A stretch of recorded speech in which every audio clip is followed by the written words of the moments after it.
नमस्कार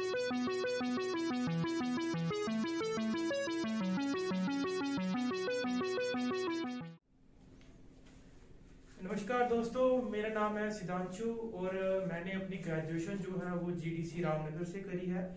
उसके बाद मैंने मास्टर्स इन फिजिक्स करी हुई है जम्मू यूनिवर्सिटी से। मैं अपने इस चैनल के माध्यम से, जिसका कि नाम है फिजिक्स माय फर्स्ट लव, इसके माध्यम से आप सबको ये सिखाना चाहूंगा कि फिजिक्स के बेसिक कंसेप्ट है क्या, आखिर में फिजिक्स है क्या। हम ये जानने की ट्राई करेंगे फिजिक्स जो कि सबको बहुत ही मुश्किल लगती है। सारे डरते हैं, मैंने बड़े बच्चे सुने हैं वो बोलते हैं आपने फिजिक्स की एमएससी करी है, कैसे कर ली। तो मैं बताना चाहूंगा कि फिजिक्स जो है बहुत ज्यादा टफ सब्जेक्ट नहीं है, बस इसकी अंडरस्टैंडिंग प्रॉपर होनी चाहिए। तो हम स्टार्ट करेंगे सबसे पहले बेसिक व्हाट इज फिजिक्स, इससे शुरू करेंगे, ठीक है। तो मैं आपको बताता हूँ पहले वो डेफिनेशन जो कि सबको पता है। चलो मैं लिखता हूँ, देखो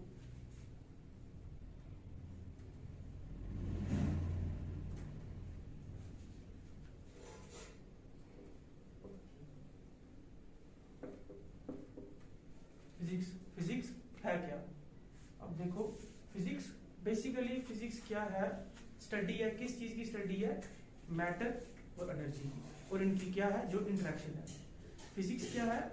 study of matter, energy and interaction, there interaction, how they interact. ये आ गई वो डेफिनेशन जो आपको गूगल में मिलेगी या जो आपको मतलब सारे बताएंगे बुक्स में मिलेगी। और अगर आप मेरे हिसाब से पूछो तो फिजिक्स क्या है, फिजिक्स है, देखो क्या है,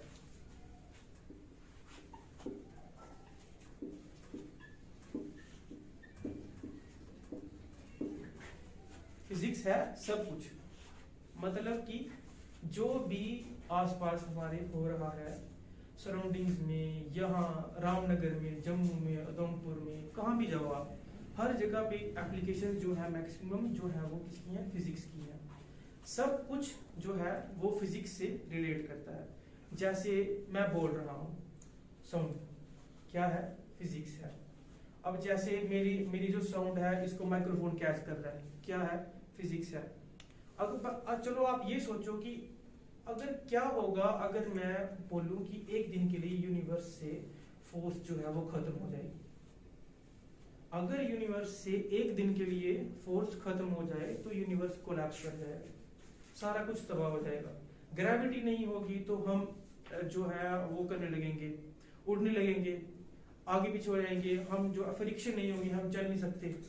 उसी तरह से कोई भी फोर्स जो है, अगर फोर्स ही नहीं होगी तो हम अब एक्टिविटी जो है वो हमारी होगी कैसे। फोर्स होती क्या है बेसिकली, फोर्स क्या है, फोर्स कुछ नहीं है, फोर्स एक ऐसा इन्फ्लुएंस है जो क्या करता है, बॉडी की मोशन को क्या करता है, एनहांस करता है। अगर वो रेस्ट में है तो उसको मोशन में लेके आता है। बेसिकली फोर्स क्या चीज है, कोई भी जो बेसिक डेफिनेशन है जिसको हम बोलते हैं देसी भाषा की डेफिनेशन, वो क्या होती है, पुश पुल, यही बोलते हैं सारे, पुश पुल, जो कि क्या करता है, स्टेट ऑफ मोशन को चेंज करता है, बस वही चीज है। अब जो अगर हमने बोला कि फोर्स नहीं है तो आप चलोगे कैसे, फ्रिक्शनल फोर्स है। इन सब टर्म्स पे हम धीरे धीरे बारी बारी करके आएंगे बाद में, बाद के लेक्चर्स में, कि फ्रिक्शनल फोर्स कौन सी होती है। बेसिकली बस अभी के लिए इतना समझ लो कि अगर फ्रिक्शन नहीं होती तो हम चल नहीं पाते, कोई भी चीज हो नहीं पाती। फ्रिक्शन एक ऐसी फोर्स है, जब भी आप कोई काम करते हो तो वो अपोजिशन में एक्ट करती है, उसको अपोज करने के लिए। अगर देखो अगर फ्रिक्शन नहीं होती तो मैं यहाँ पे ये मार्क रखता, ये ऐसे जाना था, ये ऐसे रखता, ये ऐसे जाना था। अब मैं ऐसे लिख रहा हूँ तो वो कैसे लिख रहा हूँ, अब मैं अगर अपने हाथ से कोई फोर्स लगा रहा हूँ तो उसके जो अपोजिट में एक फोर्स आ रही है जो कि उस पर क्या कर रही है, अपोज कर रही है उसको, उस पर नेगेटिव इंपैक्ट डाल रही है। तो उसकी वजह से क्या हो रहा है, ये सारा सिस्टम चल रहा है लिखने का। नहीं तो क्या होता, मैं अगर ऐसे प्रेस भी करूं तो ये क्या होता, अगर वहां से फोर्स ही ना आती तो ये नीचे, अगर ये फ्रिक्शन की फोर्स जो है वो एग्जिस्ट नहीं करती।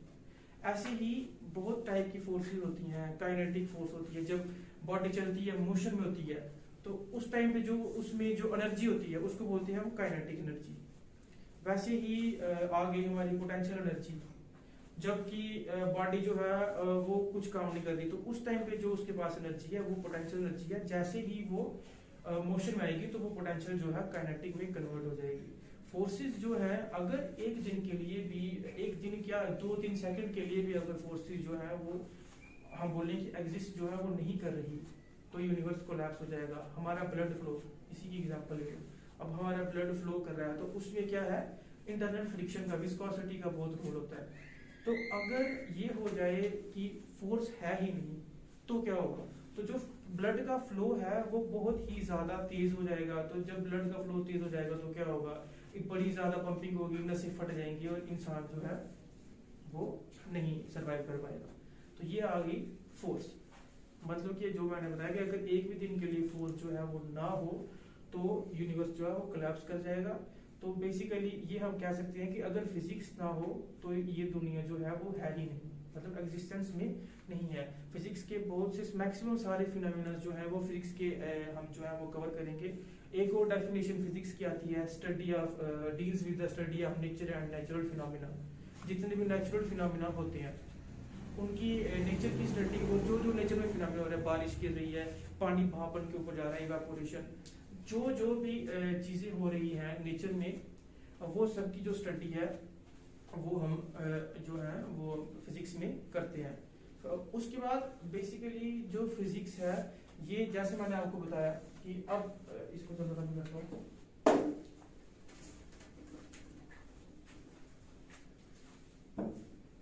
अब आप देखो जो मैंने आपको बताई डेफिनेशन फिजिक्स की, study of matter, energy and there interaction. ये सबने सुन रखा होता है, रिलेशन आइंस्टाइन्स एनर्जी मास इक्विवेलेंस। यही एक रिलेशन है जिसपे होली सोली सारा कुछ जो है वो डिपेंड करता है। Energy, how energy is related to mass. तो एनर्जी जो है उसका मास से क्या रिलेशन है, कैसे है। अब पहले आ गई बात मैटर की।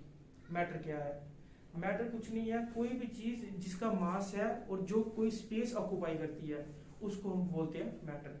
ठीक है, अब कोई भी चीज है, जैसे ये आ गया मैटर, हम मैटर, हर एक चीज जो है जो स्पेस ऑक्यूपाई करती है जिसका कोई मास है वो मैटर होता है। ठीक है, तो अब जो है कैसे मैटर की स्टेट जो होती है एनर्जी से चेंज हो सकती है। एग्जांपल ले लो, अपनी देसी एग्जांपल लेंगे हम, बर्फ। ठीक है, जब मैंने बर्फ ली, ठीक है, उसको मैंने लाया बाहर, धूप में रखा। ठीक है, अब जब धूप में बर्फ रखी तो होगा क्या, सनरेज पड़ेगी, गर्मी है, मेल्ट कर जाएगी। वो मेल्ट होगी तो कौन सी स्टेट आई, मैटर की कौन सी स्टेट में आ गई, वो लिक्विड स्टेट में आ गई। अब क्या हुआ, धूप और बढ़ती गई। ऐसे लगा लो कि सुबह का टाइम था, ठीक है, तो सुबह जो होता है टेम्परेचर थोड़ा थोड़ा जो होता है वो डाउन होता है, तो वो लिक्विड स्टेट में आ गई। जैसे जैसे क्या हुआ, एनर्जी सन की रेज जो है वो बढ़ती गई, हीट एनर्जी बढ़ती गई, तो वो क्या करेगी, धीरे धीरे मेल्ट होना शुरू करेगी और एक टाइम पे क्या होगा, उसकी स्टीम बन जाएगी और वो इवेपोरेट होके उड़ जाएगी। और वो क्या चीज हुई, उसकी क्या हुई, सॉलिड से कौन सी स्टेट में आई, वो लिक्विड में आई, लिक्विड से कौन सी स्टेट में आई, गैसियस स्टेट में आ गई। तो ये जो है ये क्या है, कन्वर्जन है मैटर की on the application of energy.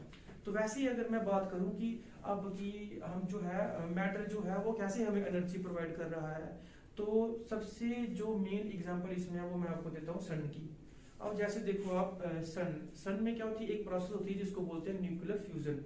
ये प्रोसेस जो है इसकी डिटेल्ड वीडियो जो है वो अभी बाद में आएगी, बट अभी के लिए इतना समझ लो कि जो न्यूक्लियर फ्यूजन है उसमें क्या होता है, छोटे छोटे एटम्स मिलकर एक बड़ा एटम बनाते हैं और उसके साथ क्या होता है, लार्ज अमाउंट ऑफ एनर्जी जो होती है वो रिलीज होती है।